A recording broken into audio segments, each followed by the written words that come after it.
What is going on, people? Welcome back to the channel. Now, if you're new here, what I do on this channel is show you all the different ways that I try and make money online. And when I start something new, I also document it and let you know how I get on, which is what this video is about today. So Amazon FBA, it's been on my radar for quite some time now, and I eventually got round to trying it. Now, if you're not sure what Amazon FBA is, basically FBA stands for Fulfillment by Amazon. So what you do is you buy products, send it into Amazon, and then they sell it to their customers on the Amazon platform through Amazon Prime. And I'm sure you've heard of Amazon, and you probably know that they've got a huge customer base. So the idea of it is you buy products at a certain price, you ship them into Amazon, and then they sell them to their customers at a higher price, and you keep the profit. Obviously, there's a lot more that goes into it than what I've just said, but that's the general idea and generally how it works. Now, I haven't paid or took any courses about Amazon FBA. I watched some YouTube videos. I spoke to a couple of sellers that already sell on there. So shout out to anyone that has given me some help.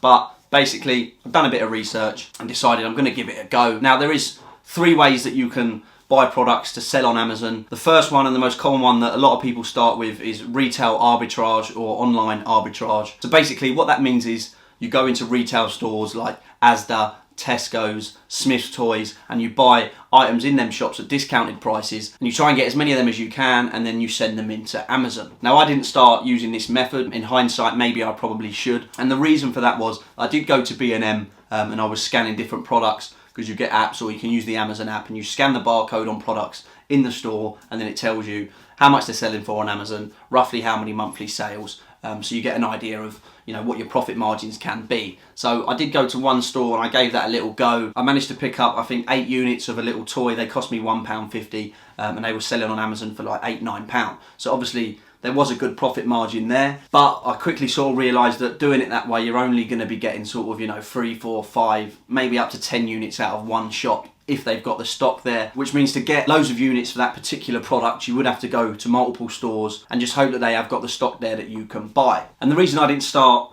with that method is because obviously I soon realised it's going to be quite time consuming, either going to different stores to try and find products, scanning through different products, seeing what they've got there and what you can buy, and then sell for a profit. So the other method that I looked at is what they call wholesale. So basically you buy a bulk amount of products from a wholesaler and then you send them into Amazon. Now, that is the method that I started with, and you will see that later on in the video. I'm also going to discuss some of the issues that I come across, some of the problems that I face, and yeah, I'm going to go over what I would probably do a little bit different if I started again, just so if this is something that you want to start, you don't make the same mistakes that I did. And the third way that people sell on Amazon is where they have their own products, so they either import that from China, they get it branded with their own logo on, and then they send that into Amazon, which isn't something that I'm looking at doing at the minute, because obviously you've got to do a lot of product research, you've got to find the product, brand it, and then order quite a large volume of units and send it into Amazon. I would imagine that's the most profitable way to sell on Amazon, but it's probably one of the most riskiest as well. So I haven't really looked into that at the minute. So I sent my first products into Amazon at the start of June, which is what this video covers. So basically,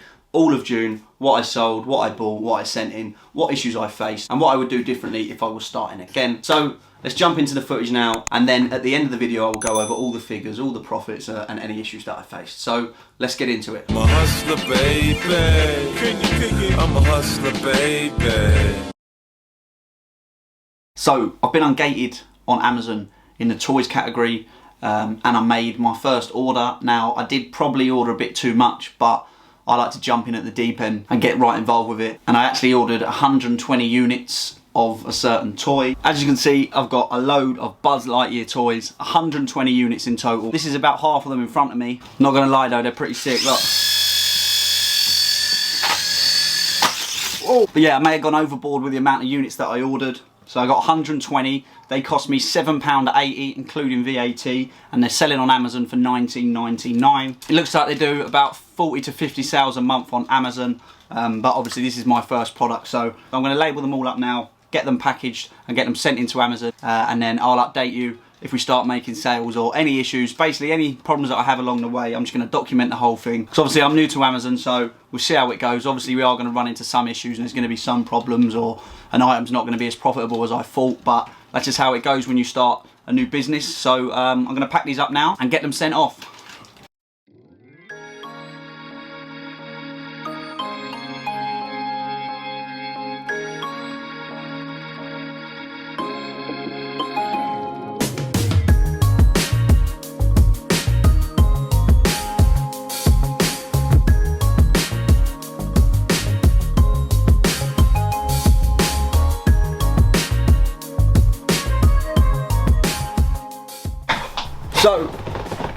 that's it. 102 units packed, ready to go to Amazon. Got UPS are collecting them. I just got to book the collection in. I'm going to see if I can book it in for today. But yeah, 102 units. Put all the SKU labels on. I'm keeping 3 boxes here, so 18 units. Just in case they don't sell on Amazon or something, they're going really slow, I'm going to whack a few on eBay. Obviously I'm hoping I don't have to do that and Amazon starts flying them out, and then I can just send in the last couple of boxes. But yeah, there's all the boxes ready to go in, and then there's a spare few over there. So once they're in on Amazon, I'll let you know how they get on. If I buy any more stuff, I'll let you know how that goes. Yeah, I'm just documenting it really. But yeah, anyway, catch you in a bit. So it is currently the 7th of June. Amazon got the Buzz Lightyear toys that I sent in on the 1st of June. So we're about a week into this Amazon FBA journey now. I have actually sent my second product into Amazon, and that is these slip and slides. I bought 44 units of them. I sent 40 of them into Amazon, and when they went live on Amazon I did make about 5 sales on one day, but people started undercutting, which is the same thing that happened with them Buzz Lightyear toys. Now I was intending on listing them Buzz Lightyear toys for £20, which is what they was listed on Amazon for, but obviously a lot of other sellers have got them now and they've sent them in, and the price just kept getting undercut, and I've now got them on there for under £14. I have made a few sales. I think I've sold 5 or 6 units, but with that £6 decrease in price, I'm only making about £1.55 per unit. Obviously I didn't realise that undercutting was going to be a thing like that on Amazon. I know people list lower on eBay, but with Amazon people are listing lower on the exact same listing as yours, so you can either wait for them to sell out or you can match their price. I was matching the price of one of the sellers, but they just kept going lower and lower and lower each time. So in the end I stopped at about £14. And I've also ordered and received my 3rd product that I'm going to send into Amazon. Again, I went a bit over the top with these. I bought 108 units of these Pop Game of Thrones toys. Not sure how well you can see that, but yeah, I got 108 of them. So I'm going to print the labels, get them all labelled up, boxed up, and hopefully UPS can collect them today and send them into Amazon. They cost I think about £11.90 per unit, and they're selling for over £20 on Amazon. And using Seller Amps, which is a little tool that I've got to show you how well stuff's selling, it's saying they're doing over 500 units a month at the minute. So we'll get them in, see how we get on. And I'm not going to buy any more stock for a while because I feel like I've spent enough money buying stock now. I think I've spent over 4k, maybe up to 5k just on stock, obviously because I've been buying quite a lot of units, like 100 plus at a time. So once I've got that 3rd product in, I'm just going to leave it for the rest of the month and see how we get on. I have made a few sales on the Buzz Lightyear toy and on the slip and slide, so hopefully I can get this 3rd product sent in, start seeing some good sales on them. If I do make a decent amount of sales over the next week or so, then obviously I will buy more products and send them in, but for the minute I feel like I've spent enough on stock, so let's just get them products in and see how they get on. So there's all the boxes of the Funko Pops, 9 boxes in total, there's 12 in each one, so 108 units. So I'm going to sit outside now, label up every single one of them products, package them back in their boxes and get them ready for UPS. Now what I have found here is pretty monotonous and boring labelling every single product up, especially when you've got hundreds to do, but I'm going to sit down here, might even open a cold one and label them all up, so let's get on with it. So what you have to do with Amazon is unbox your products, and then you see that barcode there, you print off the SKUs through the Amazon Seller Central, and then you have to cover up the original barcode with your new SKU. You have to do that for every product, box them back up and then send them into Amazon. So let's get into the numbers. In June, the first product I sent in was the Buzz Lightyear toys. Now in total, I sold 39 units of those, making £20.96 profit, which works out to roughly 50p profit per unit, which isn't what I intended. That isn't why I bought them. When I bought them and looked at the selling price on Amazon and I looked at the data, I could see that they was roughly doing sort of 30, 40, 50 units a month, but at the time they were selling for £19.99. So when you look at that without really knowing much about Amazon, you just think I can buy it for £6 something, I can sell it for 20, so there's going to be a nice profit margin in that. But what I didn't realise happens with Amazon, especially when you do what I do, obviously I bought them from a wholesaler, I bought 100 odd units, they might have had 10,000 units that they were selling. Obviously I didn't really think about that So I bought the 100 units, I sent them into Amazon, and obviously a lot of other sellers also bought them either from that wholesaler or elsewhere and were sending them into Amazon at the same time. So what I didn't realise was going to happen is that obviously people just keep undercutting each other to hold the buy box. So if you don't know what the buy box is, basically when you go on Amazon and you find a product that you're going to buy, generally people will click buy now and basically instantly buy that product. Now when you see that buy now button, that is called the buy box, and when selling on Amazon, that's what sellers want to hold. And when I say hold the buy box, basically you want to be the one that when they click buy now, it's selling your product. So to get the buy box, there's different ways you can do it, but I guess a lot of people just keep undercutting because generally the cheaper price is going to hold the buy box. Now that isn't actually the case, which I did find out later on down the line, but if you price at a competitive price, Amazon will share the buy box around. But what I think was happening is these bigger companies or these bigger sellers that are willing to work on a much smaller margin will happily buy hundreds, thousands of units just to make, say, 2, 3, 4, even 5% profit on that product. Now obviously I didn't want to do that, well I didn't really want to do that, but like I say, by the time I'd sent them into Amazon, the price had already gone down from £19.99 to £15, and then I started matching that lowest price, so I wasn't undercutting because I was told don't undercut, etc, etc. So I did follow the price down, just matching the price each time, but every single time I matched it, another seller and then another seller would just keep going lower and lower. Eventually it fell down to sort of £13.80, £13.90 around that mark. So I stopped matching the price, but like I say, without holding the buy box, you aren't going to make any sales. So I left it for a week or so, the price was still really low, I wasn't making any sales. So I matched that price again, and then that was the final price that it stayed at. So obviously everyone had undercut each other to the very lowest point where they were just happy to make 50p a unit, which, you know, to me that's ridiculous, I wouldn't want to do that, but obviously I bought 100 of these, I didn't really want to be sitting on them, so I was happy just to match the lowest price and start making some sales. But that also taught me quite a valuable lesson, which is basically if you're buying a product to send it into Amazon, especially when you're doing it wholesale like I was doing, the price that you might see it selling at the time of your purchase, by the time you send it in, it could be significantly lower, so I would bear that in mind. When you're buying a product and thinking, right, it's going to sell for that, I'm going to make X amount, that probably isn't going to be the case and the price will drop. So yeah, £20, 96 pence, 39 units sold of the Buzz Lightyears. Now the second product that I sent in, which pretty much made up the bulk of the profit from June, it wasn't a huge amount of profit, but I bought 44 of the slip and slides. The weather had just started getting warm, so it's perfect time to buy them and send them in.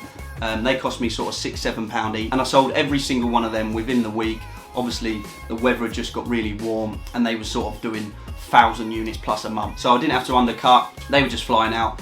In hindsight I could have bought more, but after already purchasing 100 or more Buzz Lightyears, and the same with the Pops, I thought I need to sort of buy less amounts, because if I get into a similar situation with the Buzz Lightyear toys, I'm going to have to hold on to them until the cheaper sellers sell out, and that could take, you know, a month or two until the price comes back to where you're happy to sell. And I also sent in them Funko Pops that you saw earlier on in the video. I sent them in at pretty much the same time as the slip and slides. They were selling at £25. By the time I'd sent them in, they was already selling at 20, and it was just, you know, undercut. So I just held that. Didn't sell any of them in June, purely because I wasn't going to match the lowest offer, I wasn't going to undercut, so they were just sitting in Amazon waiting for the price to come up, waiting for them cheaper sellers to sell out. I did also send in some little toys that I bought from B&M. I think 8 or 9 I sent in of them, sold 3 of them, made about a £10 profit off them 3 items. So yeah, so the total profit for June on Amazon, after all the fees, after the storage costs, after the £30 a month subscription, was £145.92. Now obviously that's not really what I wanted